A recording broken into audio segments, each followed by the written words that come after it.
months, because this crisis has caused us to focus on the basics, to make sure that every New Yorker knows that we are going to protect them, protect their safety and health, make sure they have the basics to get by, their families have the basics to get by, while we restart our recovery, our economy, while we bring our livelihoods back.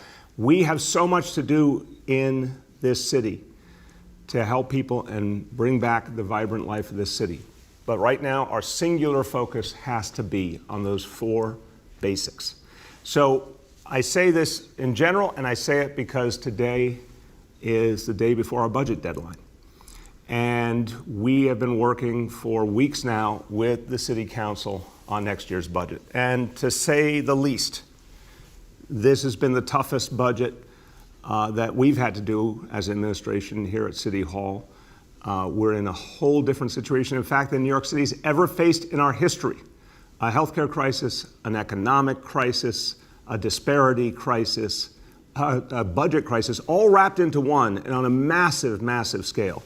So we keep coming back to the fact that we've got to focus on those basics: health, safety, food, shelter. But while we've been trying to do that, we have been dealing with an extraordinary loss of revenue. $9 billion has evaporated in the course of the last few months. Revenue that used to be plentiful because of such a strong economy, it's gone. So what does that mean? Billions of dollars of cuts have happened already in our city budget. More cuts coming because we have to live within our means. Now, I want to note that while we, New York City, has been doing everything possible to address this pandemic, to protect people's lives, to keep our hospitals together, to magnify and maximize testing, to get people food, 1.5 million meals being delivered every single day, all the things that this city is doing, we are doing alone. We asked repeatedly for the federal government to help us with the stimulus. It hasn't come, and there's no sign when it will. We have been the epicenter of this pandemic, and yet the federal government cannot manage to get New York City the help it needs, nor so many other cities and states. So the federal government side has been, in so many ways, missing in action. I went to Albany over the last few weeks, asked for help to help us through this incredibly difficult time with long-term borrowing. I want to thank the State Assembly. They were ready, willing, and able. The State Senate, however, has not acted. And I'm certainly disappointed, and I think New Yorkers are as well. But we're going to persevere. We're going to move forward. But it's not going to be with a vision of let's endlessly cut everything, because we know what that means. It will hurt human beings if we have to keep cutting and cutting. It will hurt families. It will hurt our workforce, the people we depend on. Their families depend on them. Austerity is never the way to go. We have to find a way forward that includes continuing to focus on what matters most in our city. And we'll do that with everything we possibly can as New York City. But again, at some point, if Washington doesn't act, if Albany doesn't act, then we end up in a very tough situation. So as we're in negotiations with the City Council, as we speak, what's clear is we will have to put into our budget labor savings. And I hope and pray we'll find a way to address this situation with labor unions, and especially hope and pray that Washington will act on the stimulus. But we're going to be ready for any eventuality and make sure we're going to serve New Yorkers no matter what. Now, at the same time, we have an unprecedented opportunity to change some things. And there has been a very intense, detailed, focused discussion over the last month on how we change policing, how we focus more on young people and the needs of communities, how we address disparities, how we redistribute. And I have to tell you, it's been a very productive conversation. So over this weekend, City Hall, here at City Hall, my office presented to the City Council a plan that would achieve $1 billion in savings for the NYPD and shift resources to young people, to communities, in a way that would help address a lot of the underlying issues that we know are the cause of so many problems in our society. I'm excited to say that we have a plan that can achieve real reform, that can achieve real redistribution, and at the same time ensure that we keep our city safe. and we make sure that our officers are on patrol where we need them around this city. So that's something that I think is so important to the future, to strike that balance the right way. Reform, justice, redistribution, but always safety. Now, at the same time, we want to shift resources more and more into young people in particular, into youth centers. We want to shift resources more and more into public housing. So the plan we presented has over $500 million in a shift in capital funding to youth recreation centers, to NYCHA developments, to help where the need is greatest. Look, we can do this, we can strike the balance, we can keep this city safe. So negotiations continue. I think they've been very productive. I'm very hopeful where we're going. But I wanted the people of this city to know where I stand and what we believe we can do for the future of this city. And while we're talking about reform, while we're talking about the future, I want to talk about a very troubling situation, and one that reminds us of what we need to do more in the future. We have to look at the entire criminal justice system, and that means our jails as well. That means our Department of Correction. You know, we've made a lot of changes. We have the lowest level of incarceration since the 1940s. I want people to understand that. There are fewer people in jail in New York City today than at any point since World War II. And that's something everyone should be proud of. We had 180,000 fewer arrests in 2019 than the last year of the Bloomberg administration. By driving down unnecessary arrests, we're driving down incarceration. And of course, we're going to close Rikers Island and end that bad history. But there's still an outstanding issue, and it's solitary confinement, also known as punitive segregation. Look, we ended it already for young people, and New York City led the way in this nation in addressing the fact that we should not have young people in solitary confinement. We all remember the tragedy of Khalif Browder, and we acted on the lesson of that tragedy. He did not die in vain. But then we saw another tragedy recently, Layleen Polanco. Layleen Polanco should not have been in Rikers to begin with. Layleen Polanco should not have been in solitary confinement. And Lord knows she deserves justice. Her family deserves justice. The transgender community deserves justice. We have to right the wrong. We can't bring her back, but we can make change so that no one else goes through such a tragedy. There has been accountability. 17 correction officers have been disciplined, 4 suspended without pay, and this is just the start of the disciplinary process. But we need to make changes immediately in how people who are incarcerated in our jail system are handled, and we need to make sure they are safe. So effective immediately, people with underlying medical conditions will not be subject to punitive segregation or solitary confinement. There already have been some prohibitions in place, for example, for serious mental illness or pregnancy. We're expanding the list. There's a list on your screen right now. Every medical condition you see on your screen would be a cause for a prohibition of any individual being put into solitary confinement.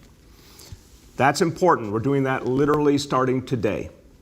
But we have to go farther. So let's take the next step. Let's end solitary confinement altogether. We have proven that we can keep jails safe with much less use of solitary confinement, punitive segregation. Now, there's a lot to do because the jails are still not safe enough. Let me hasten to make the point. We have a lot to do to create more safety for people who are incarcerated and for our correction officers and employees alike. But we know there are ways we can do this without punitive segregation. So I'm appointing a 4-person working group, and they will get to work on a plan to end punitive segregation, to end solitary confinement in New York City once and for all. 4 members of the group will be the Vice Chair of the Board of Corrections, Stanley Richards, the Commissioner of Corrections, Cynthia Brand, the President of Just Leadership USA, Deanna Hoskins, and there will be a representative from the union that represents our corrections officers, COBA. This group will have a simple mission, a simple mandate: find a way to end solitary confinement and tell us all the things it's going to take, because it will take other measures and new approaches and innovations to keep everyone safe. I'm expecting a report back in the fall with whatever recommendations are there, and then we get to work on making it happen, because we can make this change in New York City. Now, I'm going to switch gears in a very big way. I want to go back to the health front. I want to go back to talking about the coronavirus, the issue that pervades everything we talk about. So we're going to go over the indicators in a moment, and the good news is our indicators, our health indicators, continue to be strong, continue to be positive. Phase 2 has been going very well in New York City. And that means as we see progress, we're able to do more and more things to help New Yorkers. And here's a nice one. We're going to be able to open up the barbecue areas in our parks for this coming weekend, for the July 4th weekend. So folks can enjoy barbecuing. I want everyone to remember to be safe, still practice the appropriate social distancing, still wear the face coverings, but it's time for barbecuing to come back in our parks, and they will be opened in the coming days for this weekend. And again, that's because of the hard work that so many of you have put in. The New York City story is pretty damn good when it comes to the comeback we're making from the coronavirus, the continued progress in fighting back the virus and keeping us healthy. The rest of the nation, I don't need to tell you, is looking more and more troubling. And that is causing us to think about each step we're taking and to examine what we're seeing from around the country. So a number of cities and states, unfortunately, have been moving in the wrong direction. And we do see a nexus to a particular problem. We all love indoor dining, but we also see problems related with indoor dining. So in East Lansing, Michigan recently, 85 patrons tested positive for the coronavirus, all linked back to a single restaurant. In Texas and Florida, we've obviously seen, it's gotten a lot of attention, record number of cases, clusters being tied back to bars and restaurants. California had made great progress. They're now unfortunately slipping back, and they are changing the rules regarding bars and restaurants. So we're paying attention to this lesson. My team spoke with the governor's team yesterday, said we're increasingly concerned. I know they are as well. We are now going to re-examine the indoor dining rules for phase 3. The rest of phase 3 is moving on pace for Monday, July 6th, this coming Monday.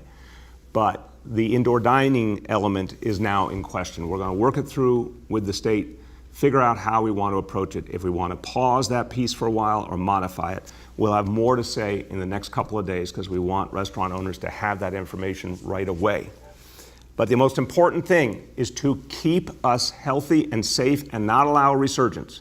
So I've said all along, there'll be ups and downs, there'll be modifications. This is now, after steady progress, a point where we're saying, look, in this one piece, we may need to slow down and think it differently and approach it differently.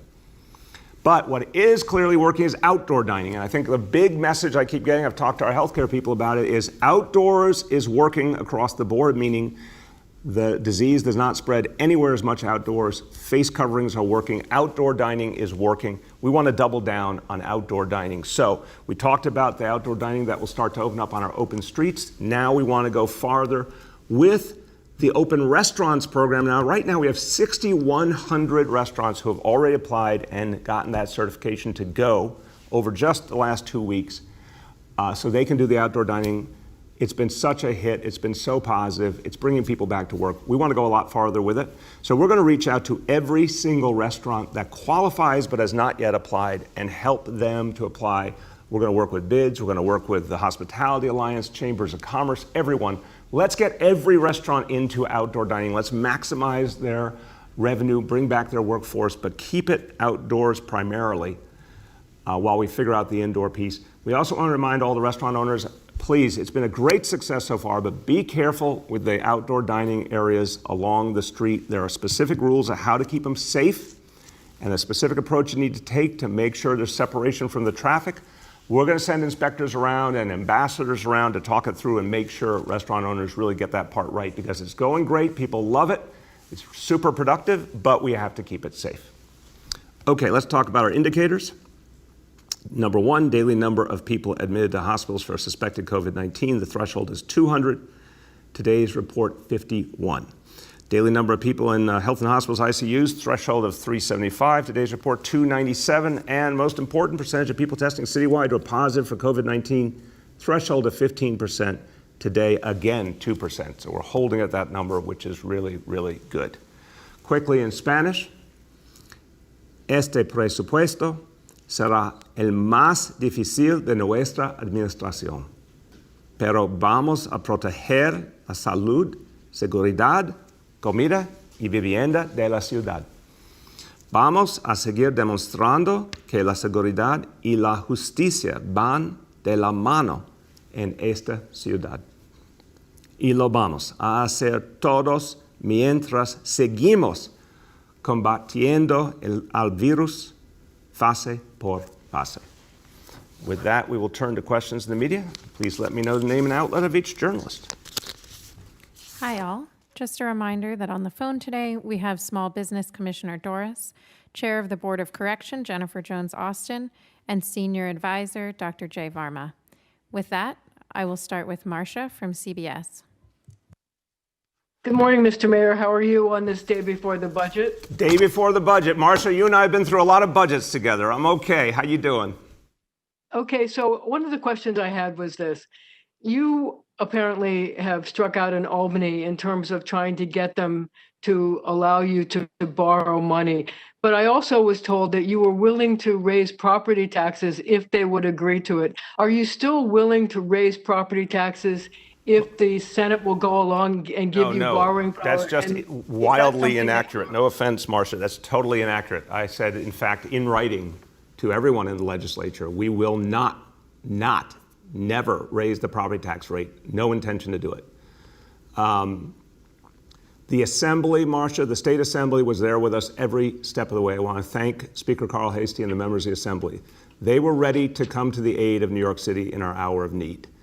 The Senate was not. So we moved forward, and I told everyone I spoke to in Albany, if we don't get borrowing authority, which, again, Marcia, you remember, the Assembly and Senate gave borrowing authority to the city of New York after 9/11 with basically no strings attached, no debate. They just knew it was the right thing to do.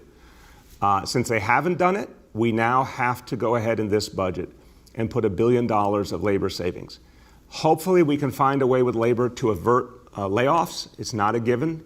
If we can't find a way, then October 1st is when that would begin.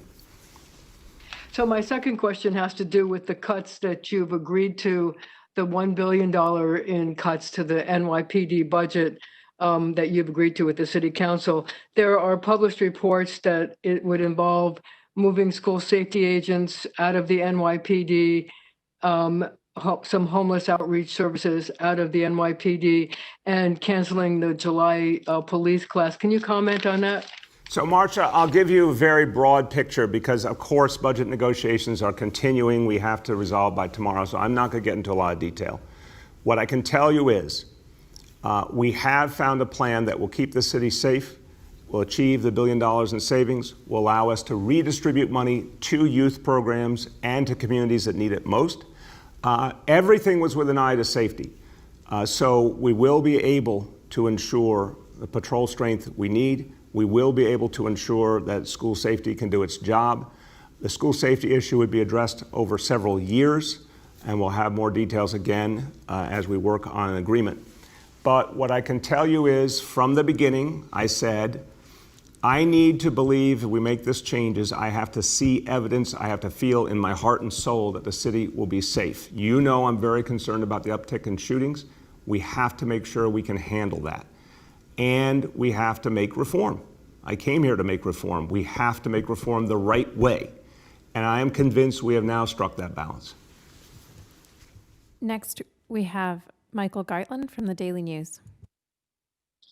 Hey there, Mr. Mayor. How you doing? Good, Michael. How are you? I'm good. So a couple of questions. One, Governor Cuomo was on New York One this morning talking about, some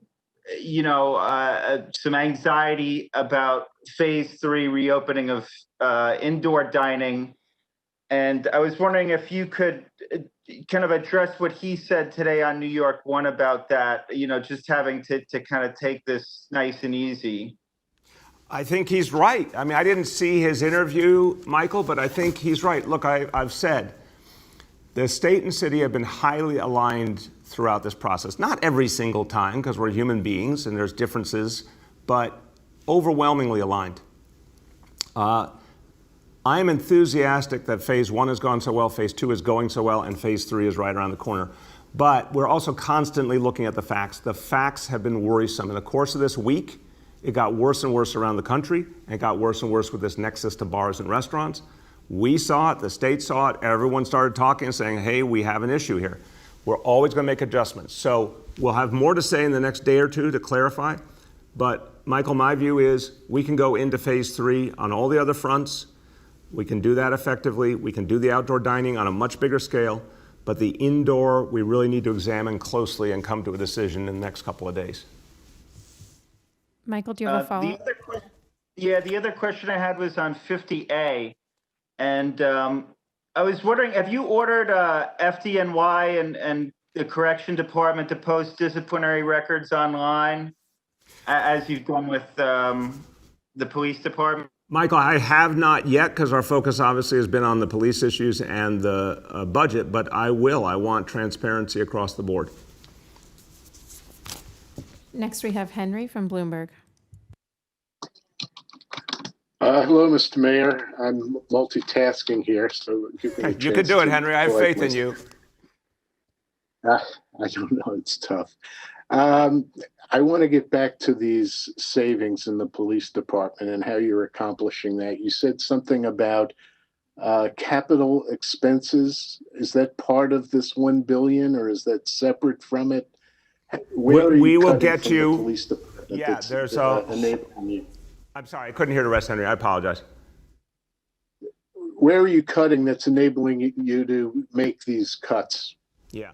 So again, we are in the middle of negotiations, so you're going to forgive me if I keep it a little broad. The capital piece is separate from the billion. The capital piece is crucial, and this is something I want to do. I want to take money that was going to go to the NYPD for capital, but as projects that can appropriately be delayed when we think about the vast needs of young people, the vast needs of our residents in public housing. Everyone wants to see a focus on those folks hardest hit by the coronavirus, and particularly on our young people. We can do that. NYPD has worked very productively with me, my team at City Hall, Office of Management and Budget, to find savings, to find different approaches. And I want to thank Commissioner Shea and his team for that, because we found a way to focus on young people. So we're going to take that capital money and shift it into creating youth recreation centers. We're going to take that capital money and shift it to needs at public housing. And I think that will be so important for people who will benefit, and also important for our communities overall, and for safety, and part of how you improve the relationship between police and community. The Commissioner Shea has talked about the NYPD playing a bigger role, a more positive role in the lives of young people. This is his central strategic feeling. We're going to do that now with the NYPD saying we want to contribute. And I give Commissioner Shea credit. He said it coming out of the box. When I said weeks ago, we will take money from the NYPD and put it into youth services, he said, look, no one ever wants to lose money out of their budget, but if I had to, I would want it to go to young people. And that's what we're doing. Yeah, I remember all that, and I understand what you're doing. I understand the rationale for it. I'm just wondering, where are the cuts in the NYPD? Where are they going to sustain cuts in spending? Right, and so Henry, again, I'll give you the broad answer, but until we have a formal budget agreement, we're not there. The bottom line was we asked for a lot of savings. We asked for creative redeployments. We asked for every conceivable way to do things differently that could free up money for these things we need. And to think about things like school safety, but not as an instantaneous transition, but one that was done smartly over time while focusing on safety and reform at the same time. So, when we get to a final agreement with the council, we'll show you all the specifics and how we got there. But I have been a real stickler, Henry. I've been every moment of the way, and I've been deeply, deeply involved in the details. I've said, show me it can keep everyone safe. Show me we can move a reform agenda and help young people. Show me we can do both in a balanced fashion. And I'm convinced that we have now hit that moment. Next, we have Sam from The Atlantic. Hi, Mr. Mayor. Can you hear me? Yeah, Sam, how you doing? Hi, I'm doing well. So at the end of next month, the $600, the extra $600 in unemployment money is going to wear off, and New Yorkers will no longer be receiving the extra $600. What do you think the effect of that will be on evictions when the eviction moratorium is lifted August 20th? And how bad will things be? I'm very, very worried. I think it'll be very bad. I'll tell you, Sam, I've been out all over the city in recent weeks and just showing up unannounced in different communities, primarily the communities that have been hit hardest by the coronavirus. People have a lot of different concerns, but I can guarantee you the number one concern has been economic. The number one concern has been from people saying they're running out of money. They either never got their check from the federal government, they're still waiting for it, or they know it's not enough, or they got it and they're using it up. I think this is the central challenge. The fact that there's no stimulus scheduled. There's literally no vote scheduled in the US Senate for a stimulus right now. There's no new money coming. I think it's going to be devastating for a lot of New Yorkers. We will be there to help them with food. Anyone needs food will be provided for free. Obviously, healthcare through our public system, through health and hospitals. Whatever we can do to help people. But this is why I said on Friday, we need to go back to this eviction issue. If someone cannot pay the rent, they should not be evicted. They should be given the right to go on a payment plan for the future, pay it over a longer period of time. We just can't see evictions that people can't pay. If someone can pay the rent, as always. But for folks who literally have no choice, we gotta do better. So I think the state needs to reconsider and expand for those who cannot pay, stretch out that eviction moratorium, and give people, by law, the right to go on to a payment plan that doesn't exist right now. It should be created as a matter of state rule or state law. And last week, council members Mark Levine and Vanessa Gibson, they said they were drafting legislation about the expansion of right to counsel to include basically everyone. Do you support that, and is that possible given budgetary constraints? Look, right to counsel is one of the things we did with the city council that was extraordinarily effective. We have driven down evictions, illegal, unfair evictions in the city intensely. I'll get you the last statistics, but I think we're somewhere in the neighborhood about half as many evictions before the coronavirus as were happening previously, and intending to go farther and farther because we're giving people lawyers for free to stop evictions. And we've done things like rent freezes and other ways of supporting people that help people pay the rent and avoid eviction. So I'm proud of the fact that we've had a consistent policy to stop evictions in this city. Now, right to counsel is a great idea, but I do think we have a profound question about how far we can go with it financially and what's the right approach to it. So I have not seen their legislation. I want to work with them. I respect them both, want to work with them, but I do think we're going to have to recognize that this is not the way to handle the eviction crisis. It's for the state to act and give people the ability to have those payment plans. If they don't, we're just going to be in an absolute contradiction where people don't have money, they can't pay, and they end up out on the street, and that's not good for them or their landlord who will never get paid. There's got to be a smarter way. Next, we have Katie from the Wall Street Journal. Hey, good morning, Mr. Mayor. I have two questions. They're very different. I'll start with perhaps a sillier one, given that we're almost nearing a budget, but it's about the Macy's fireworks that are supposed to start tonight in surprise locations. So I was just curious, given the fact that I understand it's important for Macy's and for New York City to some degree to have this nationally televised fireworks show on the 4th of July, signals to people outside of New York how the city is doing.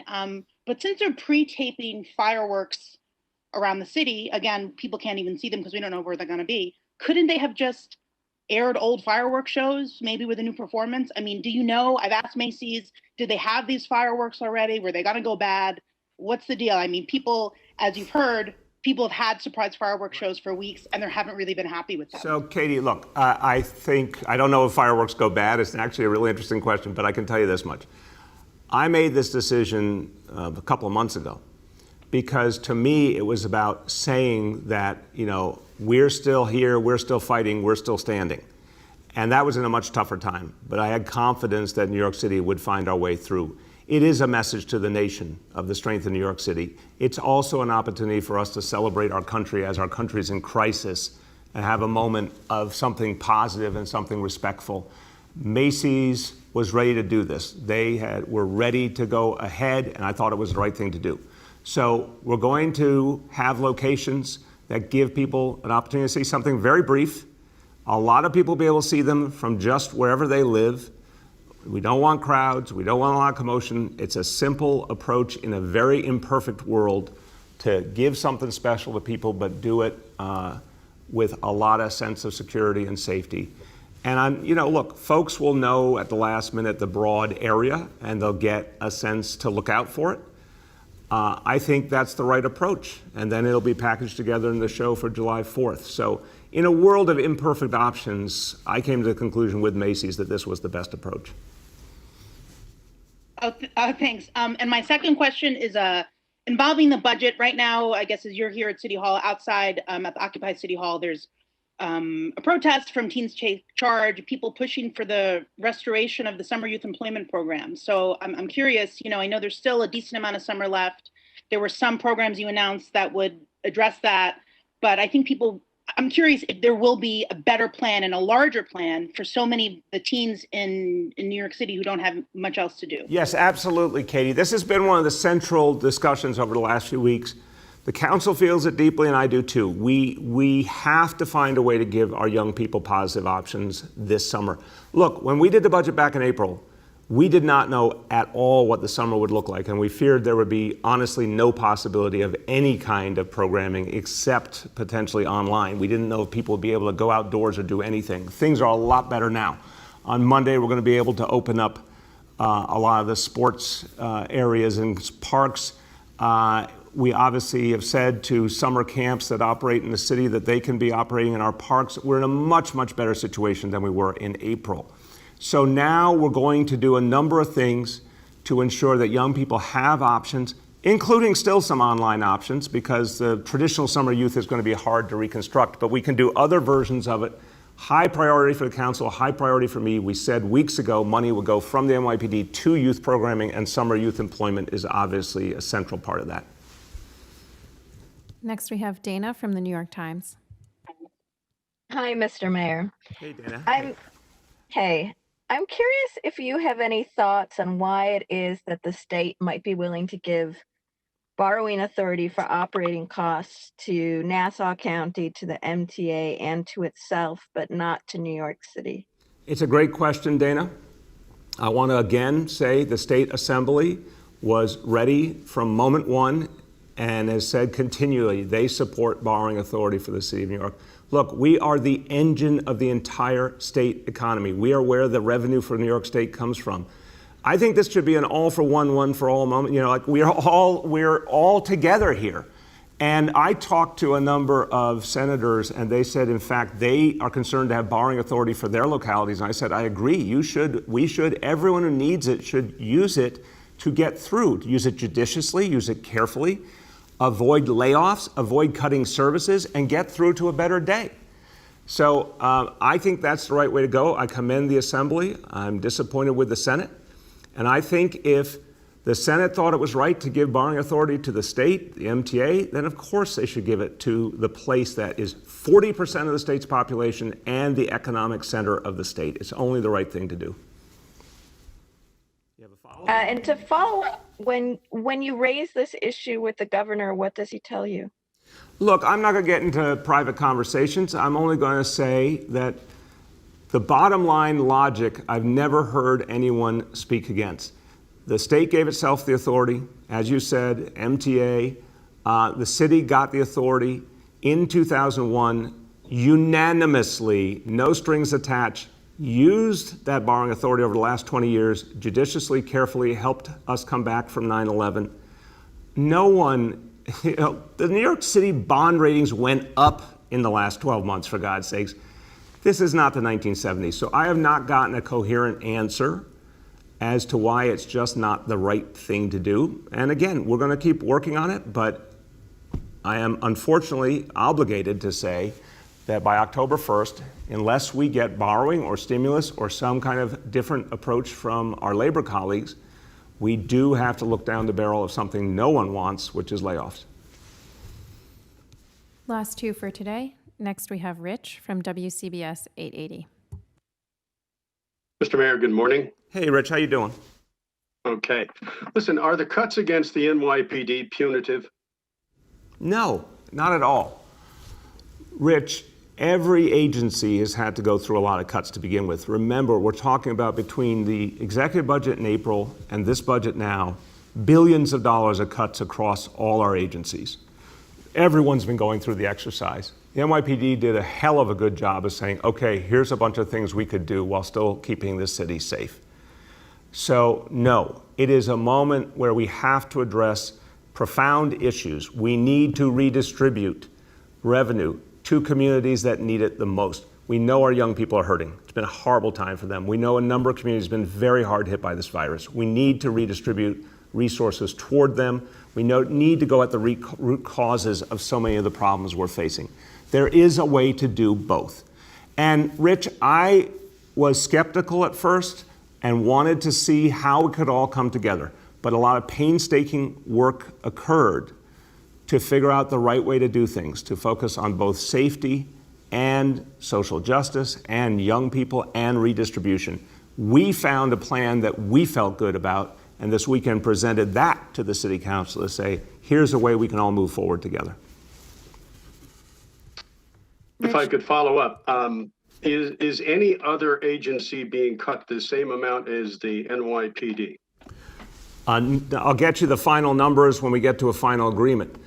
The NYPD is being treated clearly in a specific manner. A number of agencies are being cut quite a bit, but we're dealing with a specific reality with the NYPD, unquestionably. And that is because it's important to show that we are going to make changes in this city, that we're going to refocus our efforts on young people in particular, and that we can do that while changing the approach to the NYPD. The NYPD is a very well-run organization. They're good at finding ways to make things happen and finding ways to be as efficient as possible. That's what ComStat is all about. So this is a particular moment, and there is a particular need to show that we will redistribute to young people, to communities. But it's being done in a smart, safe manner. And I know the NYPD can handle it effectively. So that's how we approach this, Rich. And again, I set a high bar. I had to be comfortable that we could do this in a manner that would keep the city safe, and I am. Last one for today. Next, we have Nolan from the Post. Hey, Mr. Mayor, can you hear me? Yes, Nolan, how are you? I'm doing all right. A couple of questions. First, gets back to something that you referenced earlier this morning. Shootings in the city are nearly double in this June what they were in the last June. Murders for the month are also up significantly. Both metrics are tracking well above their 2019 numbers. You've said a couple of different things. One, that the problem is particularly bad in North Brooklyn and parts of the Bronx, and that until the court system gets up and running, there's really, what can be done about it is somewhat hamstrung. Can the city really not do anything to tackle the shooting surge we've seen so far this month? And do you think that cutting youth employment has contributed to the uptick? Nolan, absolutely the city can do a lot, the police can do a lot to address this. I think we have to look at the sheer magnitude of what's happened here. A court system that still is not functioning. The reality of months and months of people's lives being disrupted, people have lost their livelihood, the pain that people have gone through, the loss of life, the frustration. We're in a very particular moment. There's no parallel in New York City history, Nolan. So there's a lot of factors coming together, but I do think the fact that literally the underpinning of the whole concept that if someone's arrested, they go to court. If they need to be incarcerated, they're incarcerated. That whole thing has broken down. It can be restored. I'm hopeful if we can keep the health situation together, it can be restored very soon. I want to see the state bring the courts back as quickly as possible, as fully as possible. But that doesn't mean we stop doing the work we do, and the NYPD continues to. There's still a huge number of guns being taken off the street. There's still a huge amount of work being done to keep people safe, and that will continue. And the work of ComStat, refocusing energy and resources in the commands that need the help the most. So that will all continue. Summer youth employment, Nolan, was only slated to begin next week, even if it had begun. So I think by definition, that has not been a contributing factor up to now. And remember, it's a meaningful number of young people, but by no means the majority of our young people. But again, we're now going to do something I'm very hopeful we'll come to an agreement with the council and be able to do something really good for young people, including a robust summer youth employment effort this summer. And then I guess on the second piece of this, to the $1 billion cut proposal from the NYPD.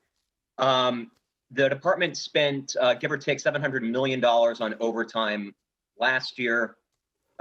Is that spending going to be significantly reduced? And can you guarantee that the headcount of the department will remain at its current 36,000-ish? So, Nolan, again, in the middle of negotiations, I'm not going to go into a lot of detail. I'll say, and I want to be responsive to your question.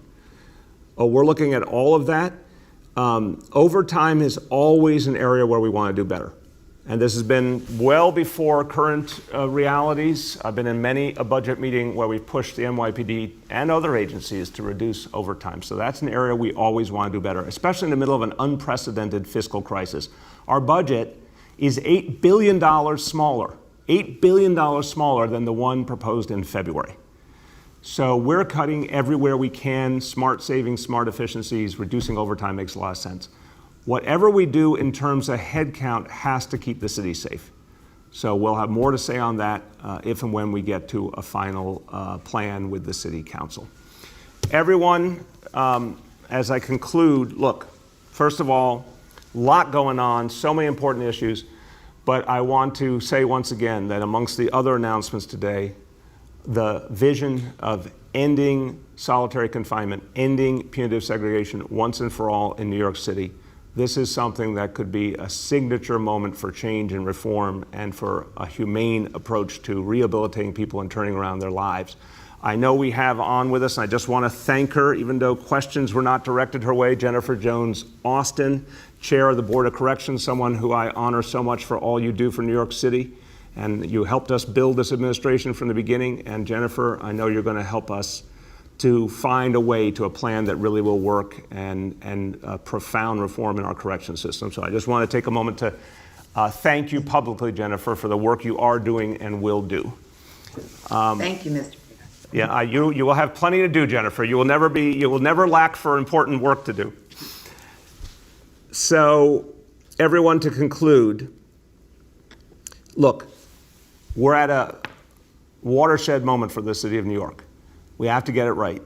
We have to get the approach to health right. We have to keep beating back this virus. We're going to make adjustments all the time. We're going to be really open to you about when we see a need to make an adjustment. But we're also going to be very, very focused on the progress we're making and what that allows us to do. So far, New Yorkers are doing great. We have to be smart to keep focusing on what works. When we see a problem, like the concerns we're having about indoor dining, we have to address them. But as we conclude the budget for the year, hopefully in the next 24 hours, again, I come back to where I started.